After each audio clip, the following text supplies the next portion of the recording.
I'm chatting to Central Hawke's Bay Mayor Alex Hawke. Kia ora, Alex, and thank you for joining me. Kia ora, good to see you. Yeah, good to see you too. Alex, it's been a while since we spoke. I think it was just after the cyclone. Just want to get an update on where things are at relating to the recovery.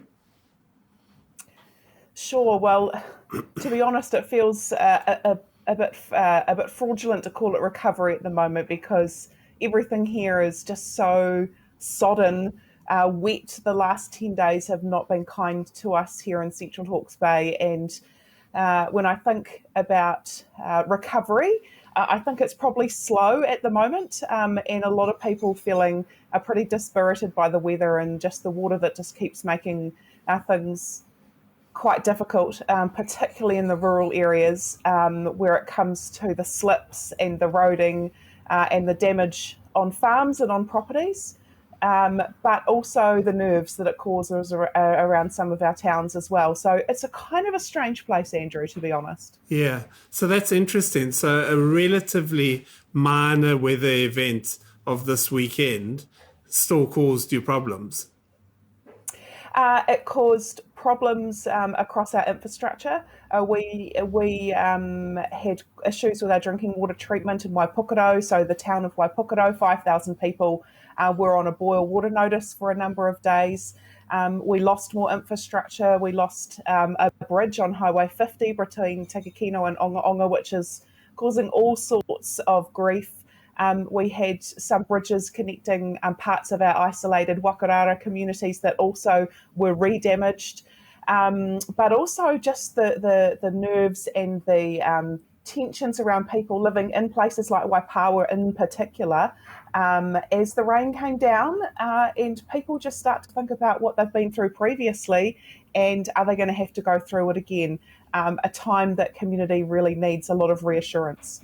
Well, we were on the banks of the river there in Waipawa a while back, and you showed us where the water had come, and that. So I can imagine that people were quite worried that. So you were on alert, and your team was on alert there. Yeah, they certainly were. So there was preparation work done by our team, but also by the regional council. So we take these things seriously. There was interim plans in place, for instance, if people needed reassurance to not be in their homes and needed to evacuate, or if it had got to that point, we didn't really know. We've got stop banks that are rebuilt along the Waipawa River, which is an absolute godsend, but they are new. And they haven't had their quality assurance sign off yet. So people were wondering. The regional council were there preparing, they were covering the stop banks, they were putting some sandbagging around the pieces that had also been prepared, just in case there was sort of preparatory things underway. And what we saw was the rivers rise to what is probably quite a normal winter rain sort of level around their channels and up to in places to the bottom edge of the stop banks. But actually we ended up, it was nothing too much to worry about, but the preparations had been put in place. So tell me more about this bridge and that was knocked out, and what problems is that causing? And obviously that's another cost for you. Yeah, so State Highway 50 runs almost in parallel to State Highway 2 through Central Hawke's Bay, and it connects through the really productive plains area of the Ruataniwha Plain. So it's a really important part of our farming area, but it's different to the rest of the hill country. So State Highway 50 runs basically from Takapau in the south through connecting directly into the back of Hastings and through to Napier at the north. It goes past the villages of Onga Onga and Takakino. And so a bridge right in the middle of there, which has had a major washout of the abutment where the Waipawa River goes under that bridge. And so what that means is a really important freight route, which is disrupted. So now all of the trucks, all of the freight, and all of the transport are coming along State Highway 2. So what that means is everything is coming through the town centres of Waipukaro and Waipawa, large numbers of trucks, congestion there, but it's also disrupting how farmers are operating and even just even our kids trying to get to school. So those that are on the northern side of the river trying to get to the southern side where they normally would go to Onga Onga School 5 minutes away, but have now got a 30 to 40 minute detour around to get to school. Sounds like you need one of those Bailey bridges. This is quite a big expanse of this river, and it looks like the abutment is still moving, but Wakakotahi and Hawke's Bay Regional Council are actively watching that and looking for what the next engineering steps are to get that back up and running, but we're still not sure how long that will take. Now, I think you, along with other councils, Hawke's Bay councils, have been involved in these negotiations. I know you, with government, I know you don't have level 3 properties, but I think it's become almost a wider conversation about funding. And I see they've just extended the negotiations. How, as far as you know, are things going? Look, we're collectively ready to have a principle-based conversation with government about what is needed. Obviously, the opening conversation is about what commitments have been made around Category 3 properties. But very clearly, where we are as a collective in Hawke's Bay is that we can't talk just specifically about that when we actually have other properties who need flood protection works and other measures in place that are in Category 2 to be able to move as well. So it's difficult for us to talk about that in just a singular Category 3 conversation, but we've been ready to have a principled conversation and negotiation for a few weeks now, and looking forward to that, taking some steps forward. And now, how much money do you have in the kitty to bring to the table? Or I spoke to your counterpart in Wairoa, Craig Little, and he says the best figure for councils to contribute is naught. Would you agree with that? Look, we're a small council with a very small rating base. We're severely challenged by this recovery conversation on top of the infrastructure demands that we have got on us at the moment with a small ratepayer base. And zero has to be the start of the conversation from a Central Hawke's Bay perspective. We've just struck a 11% rates increase for our annual plan for this year. We're having to push pretty hard, and it's a pretty tough place to be in. We'll get back to the rates increase, but Martin Williams, regional councillor, said that this could bankrupt councils. Is that sort of being overly dramatic, or do you think he's got a point there? I think that we have to look at the overall system that supports our communities, and I think that we need to look at actually the recommendations that have come out of an independent review of local government. Even at the highest level, there is very clear insights into the fact that the funding and operations in New Zealand are over-centralised, and that we have to do something to break what is a broken system for how local government is funded, empowered and trusted to be part of what local solutions look like, and that there are big system changes that are required. Look, I don't think we can think about it just in a recovery sense. There's actually a wider system issue. Yeah. And now, how much have you as a council spent so far on the recovery, if you like? Well, it would actually be really difficult for me to give you a number right now off the top of my head, but the amount that has been spent directly on roading through our normal channels is well over 10 to 15 million. We've also had emergency funding, which has been used for some other emergency roading works, which take that up to about 35 that are either completed or in progress. And to give you some comparison, we would normally spend about 14 to 15 million just on roading alone in the district in a whole year.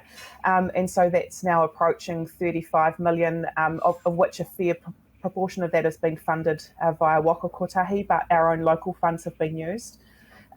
Several million in emergency works through the emergency operations, about 1.5 to 2 million.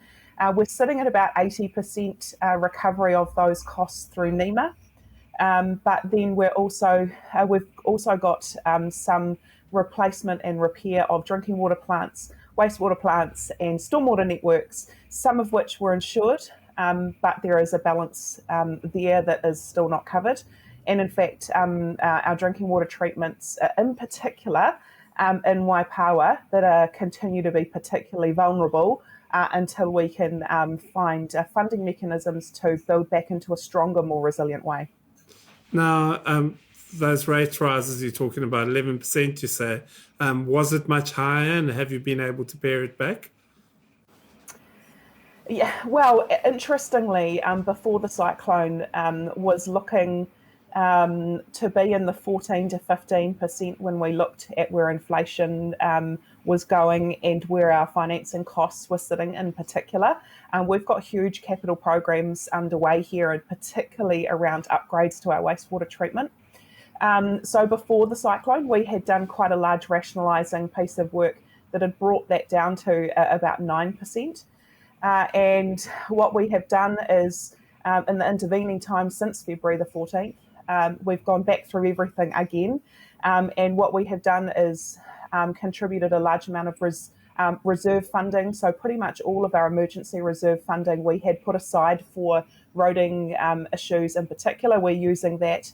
We're using reserve funds we had put aside to assist with bridges.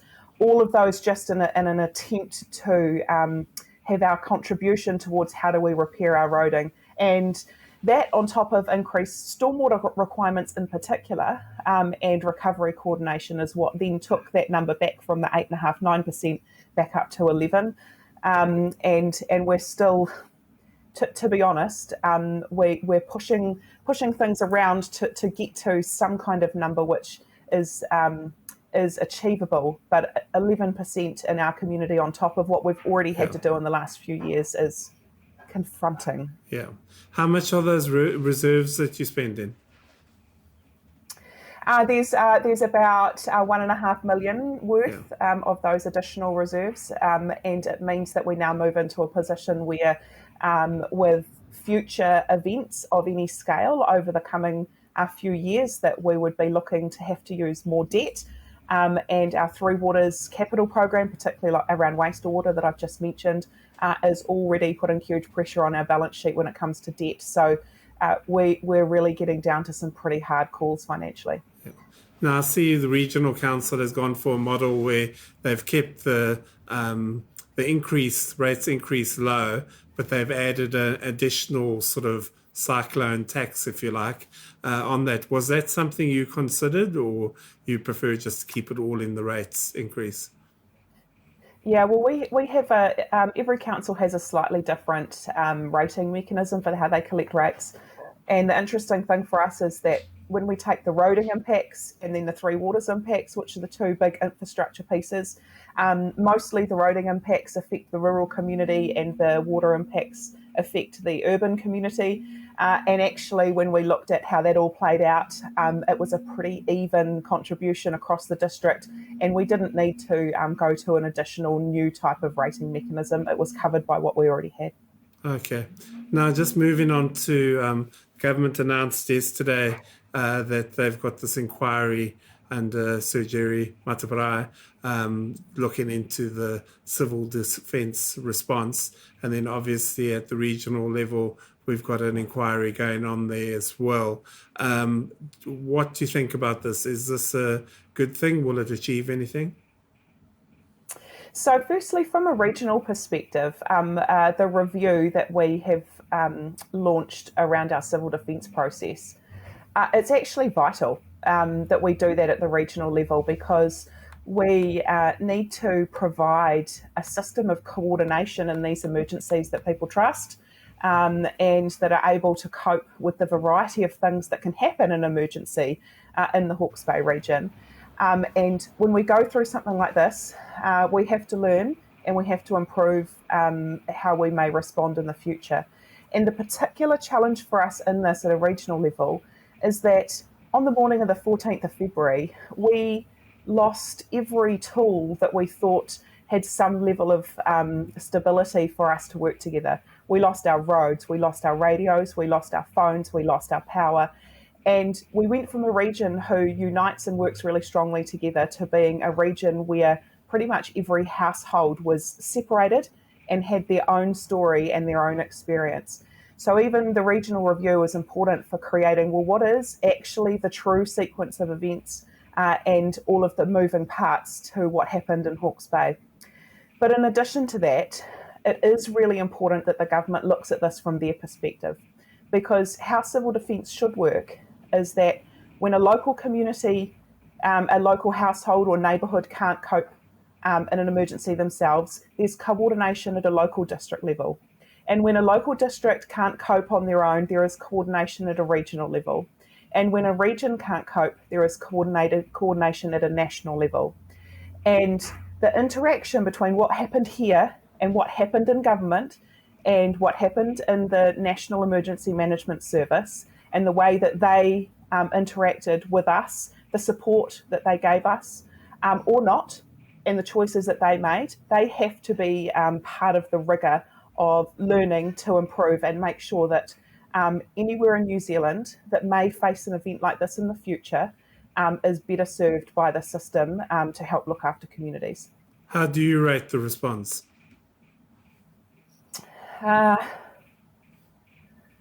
It's very difficult to understand how to, would be actually how I'd look at that. Yeah. Because everyone went through something quite different. But 8 people lost their lives in our region. And if you just look at it from that perspective, that's not good enough. No. And we have to learn from that. But we also have to remember that this was a natural event that nobody had any concept of what was bearing down on us. And overall, how we did manage to get through it was pretty remarkable. Yeah. Because, I mean, sometimes I think Central Hawke's Bay has been the forgotten story, if you like, of this. Because, I mean, you had Parongaha, which was quite severely impacted. How are things going there now?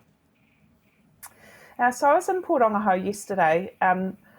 Just in terms of Central Hawke's Bay and their role in how everything's happened, in some ways we were lucky because we were still connected to the south and through to Palmerston North in a way that the rest of the region wasn't connected to the rest of the world. It meant that that we had connection and support and resources that could get to us a lot more easily. But also we've got an incredibly resilient rural community and rural district that actually do know how to look after each other and how to operate in times of pretty extreme events. And Parongaha is an absolute stellar example of the strength. And I just was there yesterday afternoon. We have got an incredible task force of local people that have come together, local building apprentices, local support mechanisms. They've been supported by a collaboration between council and a whole number of government departments and are slowly rebuilding their dairy, which is a lifeline business, reopened last week, having been significantly flooded. And they have just incredibly stuck together, worked together day by day, continuing to rebuild and look after each other. And you just have to admire their incredible spirit. And they've led locally. And what that's allowed is that council, civil defence, all government departments and services have been able to come alongside and put a hand out to assist and to help with them getting on with doing that work. And their story will be one that I think in the future, over a period of time, where people will actually learn what incredible resilience can look like in a system that can be pretty powerful in our communities. Yeah, just looking at the way you work with the other mayors and the regional chair, is that quite a coordinated approach, and are you happy with it, that way things are going, the communication between you? Absolutely.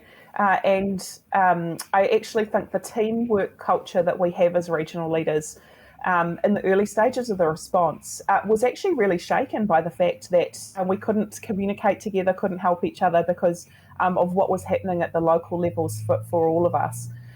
But the existing relationships has really taken us through that even stronger. I think one of the things that we do get challenged by, and this is probably similar to what I said about other recommendations for the future for local government review, we can see that Hawke's Bay can benefit from us working together and from us doing things smarter and more efficiently, but we're not always backed up by good government or legislative mechanisms to support that coordination to happen at that level. And so it's quite an interesting space to be in. We have legislative space where we're working together on things like civil defence and our emergency management group, and some things around regional transport. But actually, our hopes and dreams about how we're connected economically and socially, and how we do recover together, are actually not well supported from either a funding or a legislative base. And I do think there are things that could be done to help that teamwork that is important to Hawke's Bay to work even better. Yeah, because Three Waters was an example of how you came together with the proposal and that. And how's that going? How's that sort of working out for you? Well, the Three Waters is a really interesting topic because we did a lot of legwork around understanding that actually us working together as the region would put all of our households in a more powerful position. We've continued that work. We're still using that work and that common knowledge base that we created to do things like exploring what the remaining stranded overheads would be in our council businesses once water activities move on. And in our view, whether that's through the current government legislation, which is moving forward in the Affordable Water Reform, I think it's called now, Yeah. even if that continues and we continue to work together, that basis that we have done that work is going to help us a lot. But even if there is political change of tune and changing of mechanisms, the basis that we've got for working together is still going to be vital.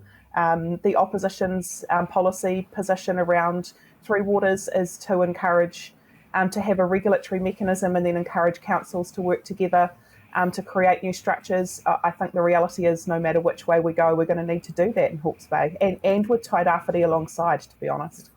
Because you mentioned about the broader sort of local government reforms and that, and you've been quite sort of you've been speaking, I think, on behalf of other councils of your size and that as well. Are you happy that they're going the way you want to, or do you think there needs to be even more involvement at your level?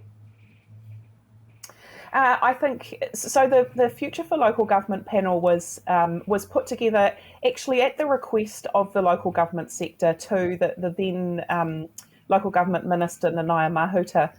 At the time when it was really clear that this avalanche of system reforms from government was going to seriously rock the foundations of what the system of local government means. And what we could see was that there were ministers across government, whether it was resource management reform, Three Waters reform, even emergency management reform, solid waste.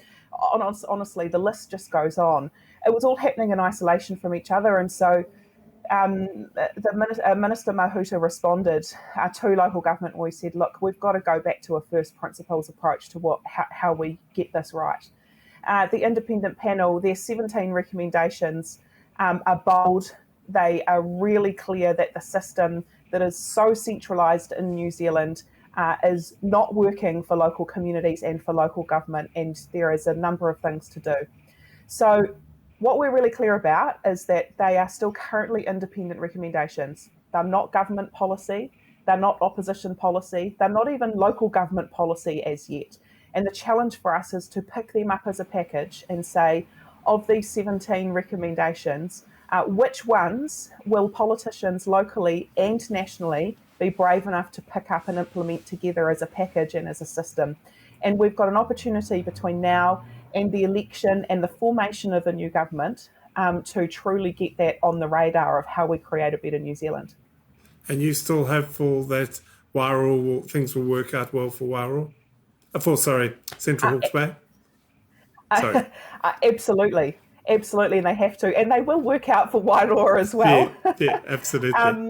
But look, I think there's a really interesting tension in New Zealand right now about the knowledge of the importance of local leadership and a level of local autonomy, but also an acknowledgement that we know that financially the provision of infrastructure in the right place and at the right time and in a way that's going to build strong local communities is also not working. So we've got to figure out that balance in a better way. And one of the things that gives me hope from the Future for Local Government recommendations, there's some really great ones about funding and the role of the devolution of central funding to local use. But there's also some really interesting runs around structure. And in the media and politically, a lot of people are talking about amalgamation and are people going to force us to amalgamate? I'm really clear that in Hawke's Bay, we've had that conversation. But one of the recommendations in there is actually about how do we strengthen how our councils work together at a regional level without removing all autonomy, but actually facilitating that stronger democracy and integration at the regional level to empower those really great local results. So if we take the time to work through those things, we might be surprised actually at what could come out of it that actually strengthens our local picture. It sounds like you should be going down to Wellington. Is there any possibility we could see you as MP and maybe even local government minister in the future? Look, do you know what? This job that I'm in now is an absolute privilege, and I can see how we change lives in our communities every single day, one at a time, even at times. I actually can't see how anyone who operates in that beehive building could say the same thing. I can say that from how we work for local communities, and that is where I'm absolutely committed to. Okay, well, it's lovely chatting to you, Alex Walker, Mayor of Central Hawke's Bay, and thanks for your time and all the best with the rebuild, if I can call it that. Yeah. Rebuild out of the mud. We just got to get rid of the mud first, Andrew. Absolutely. Thank you so much. Thank you so much. Ka kite.